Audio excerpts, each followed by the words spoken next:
একটা আমাদের দেশে প্রবাদ আছে, ঢেকি স্বর্গে গেলেও ধান ভানে। তো আমরা হলাম সেরকম, যে কোনো অনুষ্ঠান গেলেও আমরা ওই একটু টুকটাক রাজনীতির কথা বলি।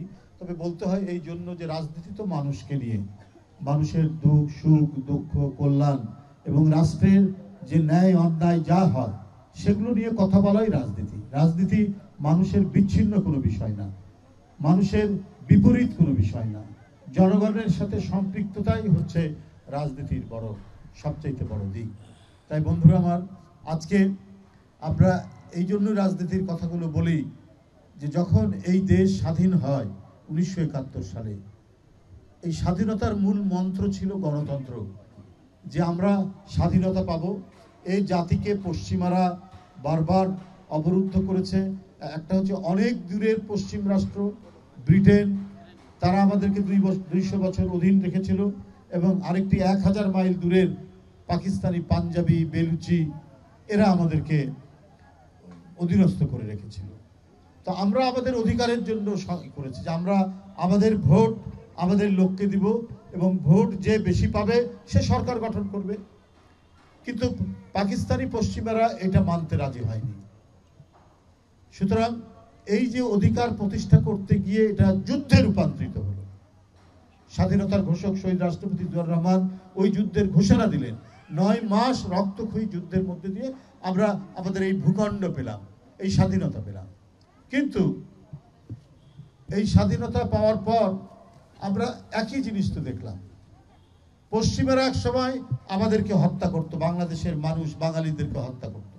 71 সালে তারা হত্যা করেছে। কিন্তু 72 সালে আমরা যখন দেখলাম আওয়ামী লীগ ক্ষমতায় আসলো, তারা আবার নিজের দেশের লোককেই হত্যা করে। ক্ষমতার গদি মজবুত রাখার জন্য, বিরোধী দলের কণ্ঠস্বরকে স্তব্ধ করার জন্য তারা হত্যার নীতি গ্রহণ করলেন।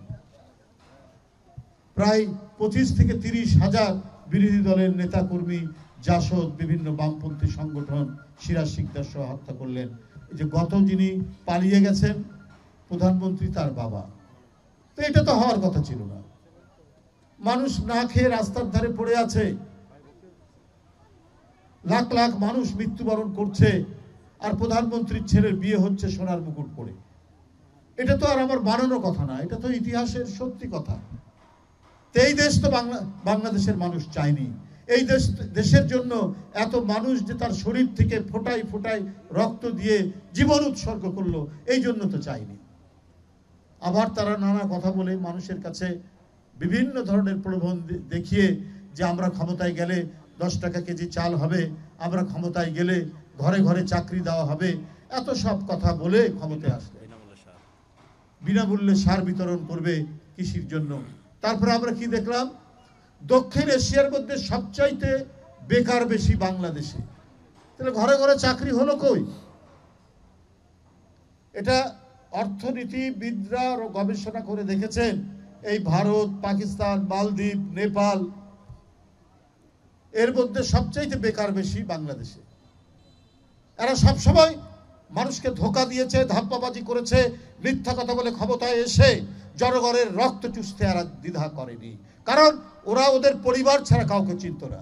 ঢাকা শহরে কোথাও যদি আমি কোনো জায়গা কিনতে যাই, আমার যদি ঢাকায় আগে থেকে কোনো জায়গা থাকে, রাজুকের আইন অনুযায়ী আমি সেখানে জায়গা পাবো না ঢাকা শহরে। কিন্তু শেখ হাসিনা তার ক্ষমতার দম্ভে তার মেয়ে, তার ভাগনা, তার ছেলে, তার বোন পূর্বাঞ্চলের কাঠার পর কাঠা, প্রায় 60 কাঠা তার আত্মীয় স্বজনের জন্য তিনি সেখানে করেছেন। অথচ প্রত্যেকেরই বাড়ি ঘর আছে ঢাকা শহরে। শেখ রেহানা তো সরকার থেকে তাকে বিশাল বাড়ি দেওয়া হয়েছে। সুতরাং লুটপাটের আদর্শ হচ্ছে ধারণ করে আওয়ামী লীগ। আপনারা রাজনীতি করতে চান কোন মুখ নিয়ে? আপনাদের মধ্যে যে বাকশালের বিষ, একেবারে সেই বিষধর সাপ, সেই সাপ তো আপনাদের হৃদয়ের মধ্যে আছে। সেই সাপ তো আপনারা ঝরাতে পারেন না, সেই বিষ তো আপনারা ঝরাতে পারেন না, ফেলে দিতে পারেন না। মানুষের সাথে মিথ্যা কথা বলে ক্ষমতায় এসেই আবার সেই আপনাদের বিষাক্ত ছবল জনগণের দেহে মারার জন্য প্রস্তুত থাকবেন। সেটার প্রমাণ প্রত্যেকটি জায়গায়, প্রত্যেকটি সেক্টরে বাংলাদেশের আছে। বাংলাদেশ ব্যাংক 800 কোটি টাকা লুট, সোনালী ব্যাংক হাজার হাজার কোটি টাকা লুট, বেসিক ব্যাংক হাজার হাজার কোটি টাকা লুট। এই লুটের ভাগ কারা পেয়েছে? শেখ পরিবারের লোকরা পেয়েছে, অথবা শেখ পরিবারের যারা অত্যন্ত ঘনিষ্ঠ জন তারা পেয়েছে। তাদের যারা ব্যবসায়ী, কি সামিট গ্রুপ, নাবিল গ্রুপ, কি কি গ্রুপ, এরা সমস্ত, হলমার্ক, এরা সব পেয়েছে। জনগণ কিছুই পায়নি। জনগণ যখন ক্ষুধার্ত পেটে মেট্রো রেল দেখে তারা বিস্মিত হয়। আমার পেটের ক্ষুধা তো যায়নি, তো এই মেট্রো রেল, এই ফ্লাইওভার, পদ্মা সেতু, এটা কি হলো, কিসের জন্য? কারণ এগুলো দেখিয়ে টাকা পাচার করা সুবিধা হয়েছে। ওই টাকা আপনি সুইজারল্যান্ডের ব্যাংকে পাবেন, আপনি কানাডার ব্যাংকে পাবেন, আপনি পৃথিবীর বিভিন্ন ব্যাংকে পাবেন। তার তো প্রমাণ পাওয়া যাচ্ছে এখন কোথায় কোথায় আছে। শেখ হাসিনার ছেলে সজীব ওয়াজেদ জয় কি কাজ করে, কোন কোম্পানিতে কাজ করে, কি চাকরি করে? তো সে আমেরিকা, দুবাই, বিভিন্ন জায়গায় নাকি থাকে। কিভাবে থাকে? তার মেয়ে, তার পরিবাররা বিদেশে থাকে। তাদের উপার্জন কি, তারা কাজ কি? এই যে আপনারা যারা এখানে আছেন, স্বল্প আয়ের মানুষ, হয় ছোট একটা দোকানদারি দোকান আছে, অথবা গার্মেন্টসে কেউ চাকরি করেন, অল্প বেতনে জীবন চলে না। আপনাদেরকে এই করে তো চলতে হয়, ওই বেতনের উপর চলতে হয়। কিন্তু এরা কি করতো, এরা কিভাবে চলতো, চলে এখন পর্যন্ত? তো সুতরাং বন্ধুরা আমার, এই পরিস্থিতি অতিক্রম করে আমরা আমাদেরকে আসতে হচ্ছে। এখন আমরা যারা বিভিন্ন গণতান্ত্রিক আন্দোলনের রাজনৈতিক দল, আমাদের নেতাকর্মীদেরকেও সাবধান থাকতে হবে। শেখ হাসিনার লোকরা যে অনাচার করেছে, যে অপচার করেছে, যে মাস্তানি করেছে, যে সন্ত্রাসী করেছে, মানুষের জায়গা জমি দখল করেছে, আমাদের নামে যেন কেউ অভিযোগ না দেয়। এই ব্যাপারে আমাদের ভারপ্রাপ্ত চেয়ারম্যান জনাব তারেক রহমান একেবারে তার শূন্য, তিনি জিরো টলারেন্স দেখিয়েছেন, শূন্য সহ্য তিনি করছেন, কোনো ছাড় দিচ্ছেন না। কারণ নামে কোনো চাঁদাবাজি, কারণ নামে কোনো দখলদারিত্ব, কারণ নামে কোনো অনাচার, এটা কোথাও প্রশ্রয় দেওয়া হচ্ছে না। সে যে যত বড়ই নেতা হোক না কেন, এটা সিরিয়াসলি এই বিষয়টা দমন করছেন দল। সুতরাং আজকের এই পরিবর্তিত পরিস্থিতিতে মোটামুটিভাবে আমি বলবো যে শেখ হাসিনার আমলে যে ভয়, যে আতঙ্ক, আমরা ছায়া দেখলে ভয় পেতাম, কখন কার সন্তানকে তুলে নিয়ে যায়, কখন কার সন্তানকে গায়েব করে দেয়, কার লাশ আমরা তুরাগ নদীর ধারে পাবো, শীতলক্ষ নদীর ধারে পাবো, এই ধরনের আশঙ্কার মধ্যে আমাদেরকে জীবনযাপন করতে হয়েছে। এখন তো সেই আশঙ্কা নেই।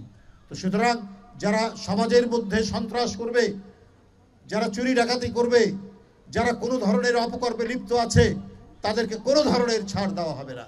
আর দলের নামে কেউ কিছু করলে তাদেরকে সবার আগে আমরা তাদের বিরুদ্ধে ব্যবস্থা নেব। বন্ধুরা আমার, আজকে এই কারণে একটি দেশ সুষ্ঠুভাবে চলার জন্য জনগণের সরকার দরকার। জনগণ তো মালিক। শেখ হাসিনা জনগণের এই মালিকানা কেড়ে নিয়েছিলেন, কেড়ে নিয়ে তিনি মালিক ছিলেন, তিনি রাজা, তিনি রানী, তিনি জমিদার। তার কথায়, তার আঙ্গুলে দেশ উঠবে বসবে, এটা তিনি ভাবতেন।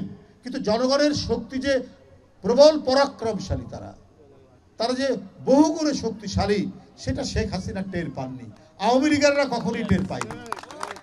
যখন জনগণ জেগে উঠেছে, ছাত্র জনতা জেগে উঠেছে, তখন তাকে পালিয়ে যেতে হয়েছে। আওয়ামী লীগের কোন নেতা থাকলো না থাকলো, যাদেরকে দিয়ে তিনি সন্ত্রাসী করেছেন, যাদেরকে অস্ত্র দিয়ে রক্ত ঝরিয়েছেন, তাদেরকে ফেলে দিয়ে শেখ হাসিনা পালিয়ে গেছে। তাই আমি ডক্টর ইউনূস সাহেবকে বলতে চাই, আপনি একবার বলেন ডিসেম্বরে নির্বাচন, আবার বলেন জুনে নির্বাচন, কদিন আগেও বলেছেন। তা আপনাকে দেশের মানুষ সম্মান করে, আপনি একজন গুণীজন মানুষ, তো আপনি এই কথা, আপনার এটা শেখ হাসিনার মুখে সাজে স্বাস্থ্য, কিন্তু আপনার মতো একজন গুণীজন মানুষ, যিনি দেশের প্রধান উপদেষ্টা, অনেক কার্যক্রম আপনি সিনসিয়ারলি করছেন, এটা সত্য কথা। আজকে মার্কেট সিন্ডিকেটগুলো অনেক অংশেই ভাঙার চেষ্টা করছেন, জিনিসপত্রের দাম কিছুটা কমে এসছে, এটাও ঠিক, কিন্তু চালের দাম কমেনি, তারপরে ডিমের দাম কমেনি, অন্যান্য প্রয়োজনীয় জিনিস যেটা মানুষের অপরিহার্য, মুরগির দাম কমেনি, কেজিতে মুরগি 5 টাকা 10 টাকা করে বৃদ্ধি পেয়েছে। এগুলো আপনাকে এই জিনিসগুলোর জন্য শক্ত হাতে আপনাকে সিন্ডিকেট ভাঙতে হবে, কিন্তু আপনার এই কাজের পাশাপাশি আপনার কথার সাথে কাজের মিল থাকতে হবে। যে ডিসেম্বরের কথা বলেছেন সেটা একবার মার্চে বলেন, একবার জুনে বলেন, এটা তো মানুষের কাছে, মানুষ এটাকে ভালোভাবে নিচ্ছে না। তো যাই হোক, মানুষের কাছে স্পষ্ট এবং সত্য অঙ্গীকার করে আপনি কবে নির্বাচন দেবেন সেটা জনগণের কাছে বলবেন। তারপরে রাজনৈতিক দলগুলো এর প্রতিক্রিয়া দেখানো বা রাজনৈতিক দলগুলো এর কথা বলবে।